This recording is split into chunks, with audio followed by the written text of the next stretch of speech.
Hi everyone, thanks for joining us for our latest live video.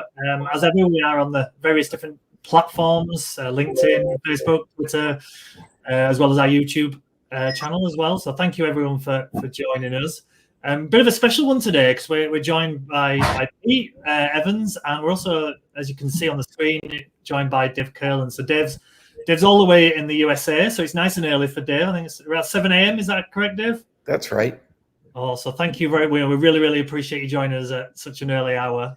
Thanks for inviting me. It's great to be here. So, as ever with these videos, obviously we are going live, but we also do record them and download them afterwards, and they'll be going on the various channels. We open this up, so if people are watching and have got questions to ask, please do feel free to put them in the comments, and we'll get to as many of those as we can. We'll probably be on for about half an hour today, but if not, if you're watching it pre-recorded, then we can pass the questions on to Pete. I'm sure he'll be able to field some of them afterwards as well. So before I kind of jump into the questions, if we could just kind of maybe just have a quick introduction. So I've come to you first, Pete, if that's all right, just to introduce yourself, and then we can go to Dave. Yeah, so I'm Pete Evans. I'm the Managing Director of SalesStar in the UK, which is also a partner of the Objective Manager Group, or OMG as refer to them. So we're a sales transformation business working primarily with clients in the UK to transform sales performance. And that's how I know Dave. So I'll let over to you, Dave, and you can introduce yourself as well. Thanks, Pete. Thanks, Mike. I'm Dave Kurlan. I'm the founder and the CEO of Objective Management Group, and we are the leading provider of sales-specific, accurate, predictive sales team evaluations and sales candidate assessments. Thank you very much, guys. So that's great. It's a great kind of background into what you two guys do now. So the first thing I want to talk about, it's quite a big issue at the moment here in the UK generally, is around hiring staff, around people. It's quite high profile here at the moment. So it'd be really interesting to know from you guys, what are the challenges around, obviously very specifically in your case, hiring salespeople for both small and big businesses? And who would you like to answer that question? We've got to come to you first, Dave. Why not? Well, there's a couple of obvious challenges. One is most companies who hire salespeople in the traditional way experience hit or miss success. And the emphasis is on miss. It just doesn't work out half the time. And I'm not measuring doesn't work out by turnover. I'm measuring doesn't work out by the number of people who fail to meet or exceed quota. The second challenge is that there aren't enough really good candidates out there right now. So for what is out there, companies need a way to be able to differentiate between the wannabes and the real deal. What about for you, Pete? What do you think the biggest challenges are? Yeah, I think it's getting more and more difficult for businesses to, first of all, attract the right people to even apply for the role. I think in the UK we're at a period where, we're almost, lots of different sectors are seeing it very difficult to attract candidates to apply for the role. Then I think it's difficult to get the right person into the role. We have an expression, salespeople do their best selling in the interview. So if you're not using a tool to actually pre-screen, you're doing yourself a disservice. So I think there's pressure on organizations to hire and almost to fill a territory or an area and have somebody in, because they say somebody in there producing or selling is better than nobody, and they don't realize the damage that person is doing to the organization, and then they don't take into account the cost of having to coach and develop that person.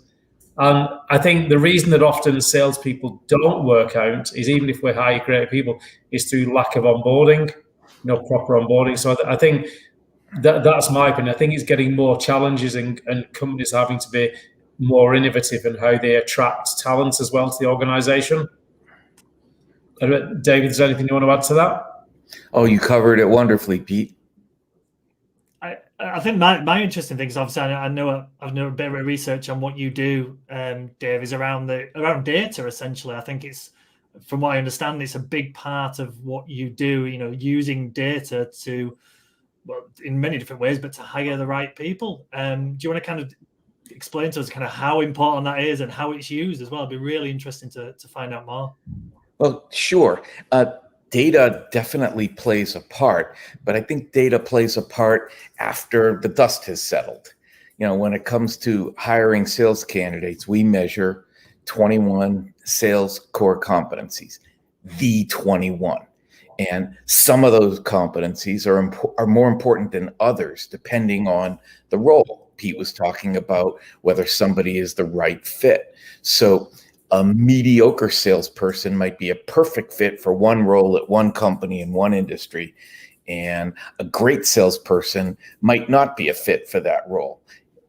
Move over to another company with another selling role in a different industry, and the great salesperson might be a perfect fit, and that mediocre salesperson wouldn't be considered at all. So it's all about how somebody scores in those 21 sales competencies, identifying the competencies that are most important in the role, and then making sure that we're recommending the person who's the best fit for that role. So the data comes into play later. When we can look at a company, when we can look at an industry, when we can look at a region of the world, when we can look by any kind of filter that we want, and we can see where salespeople compare to the norms, to the best, to the worst, and see trends, and we can see which competencies have the most significant impact on success, which attributes in those competencies have the greatest impact on success. For example, today, decision makers are harder to reach than ever before. And salespeople who reach actual decision makers, not who think they're reaching decision makers, but who actually reach decision makers, are 341% more likely to close the business than those who don't. Wow, that's huge. What about for you, Pete?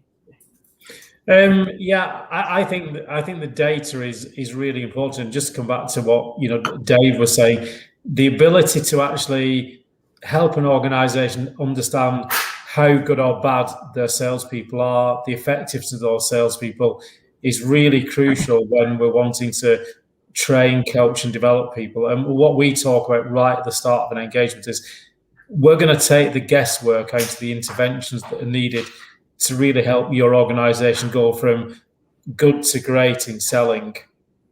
I often use the the example from a sort of healthcare perspective that if you go to the GP, to your doctor, and say that I've got a pain in your chest, and before you walk through the door, the GP says, "Here's a few tablets." They've not done a diagnosis.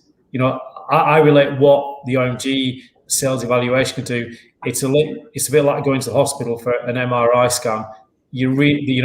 The surgeon or the specialist is really going to fully understand the surgery they need to implement. And sometimes when we're working with businesses, I think Dave would agree, we've got to operate complete surgery on the sales function, to actually help them get better. And what the data shows is where you've got to give those interventions quickly from a coaching perspective, from a development perspective, and that's a great point of differentiation. Exactly. And I just used the getting to decision makers example. If we drill down on that a little, 46% of salespeople believe they're reaching decision makers, but only 13% actually reach decision makers. That's a big difference, isn't it? It's a huge difference. So why do they think that? Why do they think that when it's not the reality? Exactly. Interesting. Well, we had a really good question actually on the YouTube page from Chris. I'm just going to put it on the screen there, kind of relating to the question we were talking about earlier. So, and maybe not an exact answer to this, but what's the average true cost of making the wrong hiring decision when it comes to hiring a single salesperson? It's a great question. And there's a number of different ways to measure it.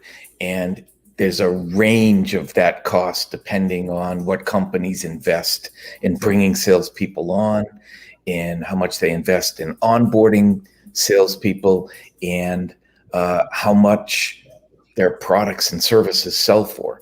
So I've seen that range as low as 150,000 US dollars and up to $1.5 million US dollars for one bad hiring decision. I think either way, that's a large amount of money, isn't it? It's huge. Yeah, absolutely. What about you, Pete? What most your kind of experiences in this? We often talk to organisations saying that, it can be between 5 and 10 times annual salary. I think when you ask a company initially, what's the cost of a bad hire, they'll typically say, well, it's the fee we've had to pay the recruiter, it's the 3 or 4 months salary if the salesperson's lasted that long. They don't take into account other hidden costs about the reputational costs on that territory, the loss of opportunities, loss of business to the competition. So I think it's really important that organisations truly qualify the cost of a poor hire. And I know, Dave, you've talked about and we've got a calculator this, the sales goal, so the legacy of the poor hire as well. Yeah, the people who are long gone, but whose memory keeps coming back. Yeah. And I was talking to a client the other week, and they said they so regretted hiring somebody. They said 3 years after of having that person for 6 months, there are still companies that won't do business with them. Yeah, because those people still come back to haunt the company because the customer experience was so bad, or they screwed something up, or they lost customers to the competition. Yeah. I think the other thing as well, which, and it doesn't surprise me now, but when you talk to a business about, having a robust hiring process, including an assessment tool, they're often not prepared to invest as much in hiring somebody who's going to generate a lot of revenue for the organization, or put as much due diligence into the hiring process as they would in investing in a new IT system, for example. Exactly.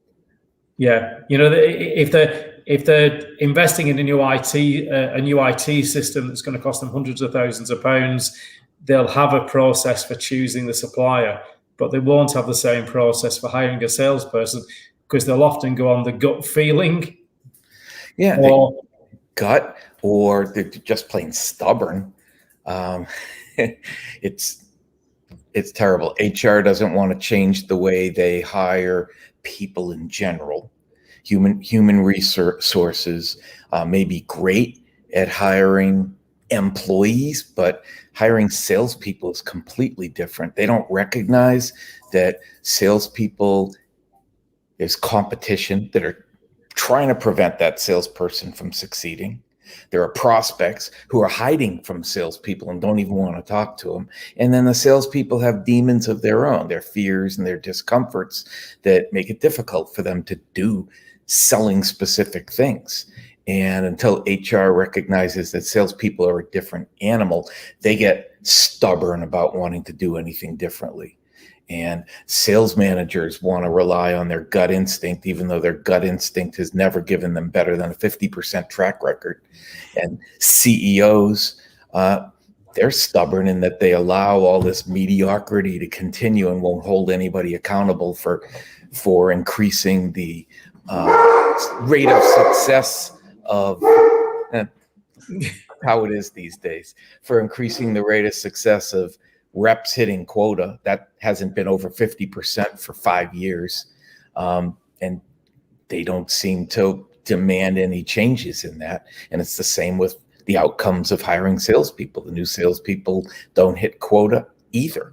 So until the stubbornness goes away, until people are willing to change how they go about the process of hiring salespeople, the results don't change. Yeah. I think there's something else to build on there as well. The number of companies which say we want an A-grade sales person, but they've got to have specific sector experience. And I say I'm often looking out the window of that tree of those people, because there's a tree of A-grade salespeople from your sector, Michael. So let's go and hire them.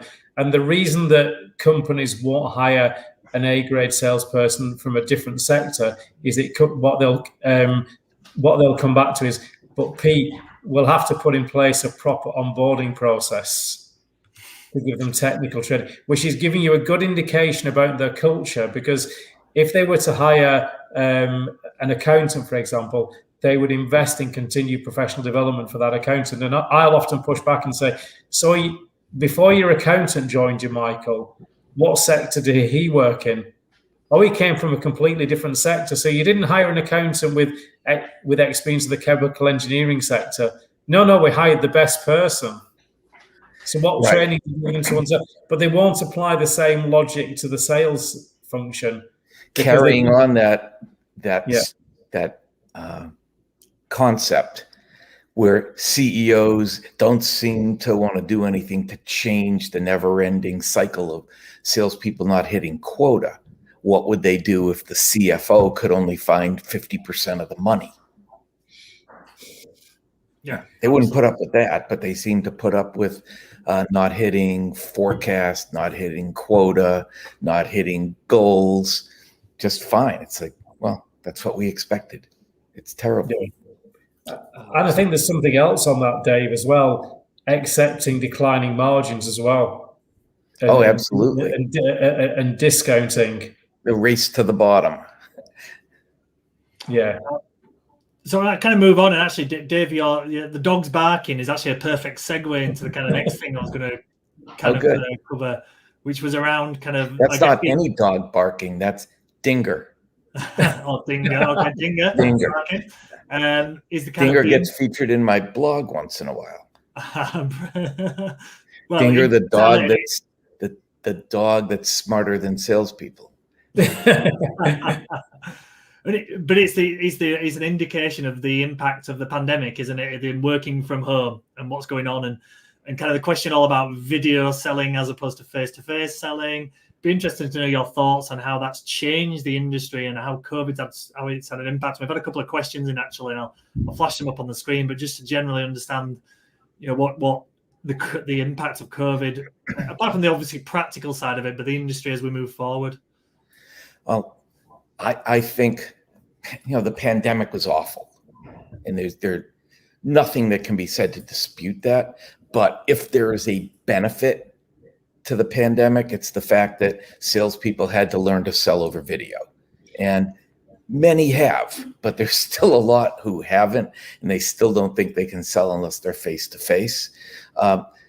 People have learned to use video. They've learned to finally present themselves a little better over video. And the advantage that video brings over the phone is that we can see the people that we're selling to, and they can look into our eyes, and there's a better chance that they will trust us and find us credible. So I think video has shortened the sales cycle for a lot of folks who used to sell by phone. Video has allowed us to reach the outer extremities of territories as easily as going next door and visiting a neighbor. And video has allowed us to present things more easily than if we were face to face, and we'd have to show people piles of paper. We can easily pop things on the screen. I think video has been a godsend to sales, and it's going to continue being important as long as people don't go back to their old habits. Well, I'm a massive fan. I think it's there is a place for face to face, of course there is, but it's about picking and choosing the right moment. And I think it'll maybe take a little time for the balance to get right and for us to work out what that is. But I know Pete, for example, the first couple of times we met Pete, and this was before the pandemic, was using Zoom. And we're what, 10, 15 miles apart. We're not a long way away, but we use Zoom. And it worked absolutely fine. And there was very much a resistance to it previously. But one of the things I agree with you, Dave, is that the pandemic has kind of forced people down the route to an extent, but that's a good thing. Yeah, definitely. And Dave, what do you say to those organisations that are actively encouraging their salespeople to get out back seeing their clients face to face, because they say, "But Pete, it's all about the relationship." Yeah, I let the clients drive that. If the clients, what I would say to the clients, have they been talking to you and saying, we need to see you in our offices, we need to see you in our plant, we need to see you in our facility? If they aren't asking for that, then why is there such a rush to get back out there if we can have a much more functional meeting this way?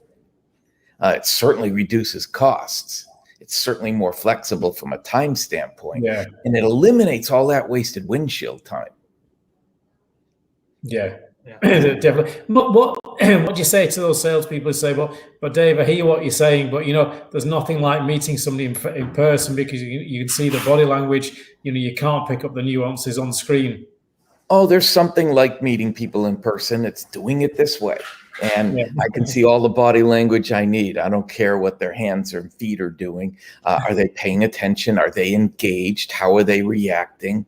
I've got a blog article from last month where I asked my dog, Dinger, if he wanted to go for a ride with me. And I play the audio only first. And you hear the little paw steps, and you assume that Dinger ran out to the car. And then I show the video. And what you see is Dinger running the opposite direction and laying down in his bed because he didn't want to go for a ride in the car. And that's what you miss when you're just selling by phone, but you can capture it all on video. There's nothing you would miss on video. It actually forces people to be more attentive than if you're face to face. One of the things I believe as well from this, Dave, is that because with video, and a lot of people have been obviously doing the videos from home, is actually people have become, talk about building relationships, have actually built better relationships because people are a bit more essentially themselves. Because they're at their own home, they feel a bit more comfortable. Maybe, the dog's barked or the cat's walked across the screen or the kids are running, whatever it may be. They're fantastic ways of building relationships around those things. Sure.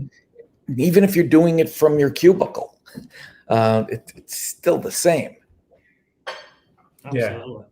Yeah. Do you think it's helped people be more authentic as well? Yes, that's the right word for it. Especially last year when everybody was actually home. Yeah. Everybody was home last year. Now half the people are back.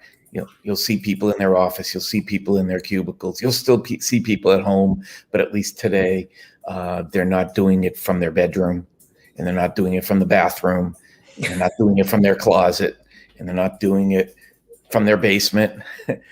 They've got themselves a better place to be doing video from. More people are adopting virtual backgrounds, which we don't have the luxury of using over StreamYard, but certainly over Zoom and over Teams. Yeah. You can put in your virtual backgrounds if you don't want to show people that you're in the middle of your kitchen. Oh, absolutely. Yeah. And one final part I'd like to ask you about, actually, Dave, is around this, salespeople. I often hear you're either a salesperson or you're not. It's a natural thing, and kind of, are you born, are you nurtured kind of idea. And kind of to extend that, it'd be really interesting to ask you this, is that I think by nature, people from the US are a lot more extrovert than people from the UK. And it'd be interesting to see your experiences, what that is like, and how it differs, and the kind of cultural differences, I guess, between the two. I honestly don't have any data on whether there probably is data, but I never looked at it. But I promise today I will look at the data on extroversion and see if that's true. I'll see if people from North America, United States, are more extroverted than people from the UK. But here's the misconception. People think that extroverted people make better sales people than introverted people. And they don't. They may be better at making friends, but you don't get paid for making friends. Introverted people are better at listening. And sales is all about listening and then asking questions about what you just heard. And extroverted people don't do that all that well. And I'm the most introverted person on planet Earth. I don't even like people.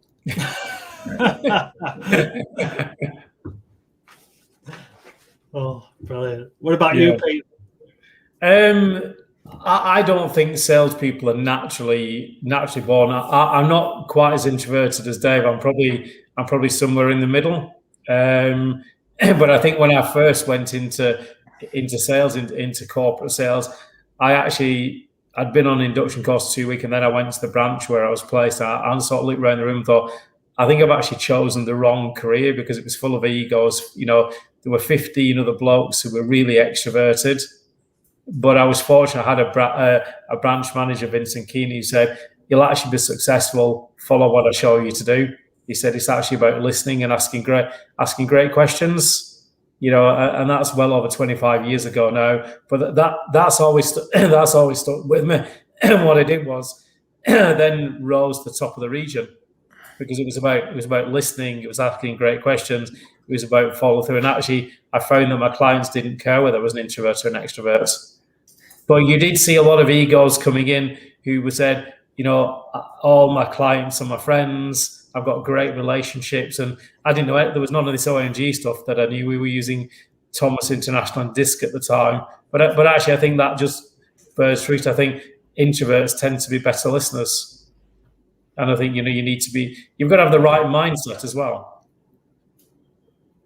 But yeah, I've been to see what the data tells us. I guess they're kind of on the. Yeah, would you say that generally speaking, like a sales team, like any team, a combination of strengths is a good thing? Well, everybody should have strengths. A nice balance of strengths is important, but I think that's more important in a leadership team than on a sales team. The only thing that matters on the sales team is that people have the strengths and the skills that would help them be successful. And it doesn't matter what the rest of the team has. Just work on the competencies that will make them better. Absolutely. Yeah. That makes sense. Dave, I've got a final question for you, which has come as a result of a post that one of my team, Dylan, posted recently. Dylan's our sales apprentice. And we talk a lot about the importance of mindset for a salesperson to be successful. And, the salesperson who has a strong sales DNA but weak skills will always outperform somebody who's got weak sales DNA but great skills. Do you think the expression sales mindset is overused? Because somebody commented that actually, even if you've got a strong mindset, what happens if you've got a really strong sales mindset, but you're working in a toxic environment? Do you think we overuse the expression mindset these days? I think mindset's really important, and I think it's an appropriate term, but it doesn't mean the same thing to everybody. You're using it as an example of being able to block out everything that's going on around you and just being able to focus on what you need to do without being distracted by the toxic environment, without being impacted by the toxic environment. I might use it to define a salesperson who thinks positive thoughts and expects positive outcomes. And somebody else might use it to talk about their attitude. Yeah. So I think mindset's great if we're a little more specific about how we're using the term. Okay, good. Makes sense. Thank you, guys. So I just think to finish off, obviously from this conversation, if people want to find out a little bit more about what you guys do and find out a bit about OMG and SalesStar, where's the best places to go and look and to contact you? I mean, I'll start with you, Dave, first, if that's all right. Sure. We support companies like SalesStar. So Pete, tell people how to reach you, and if they reach you, then they've reached us. Yeah.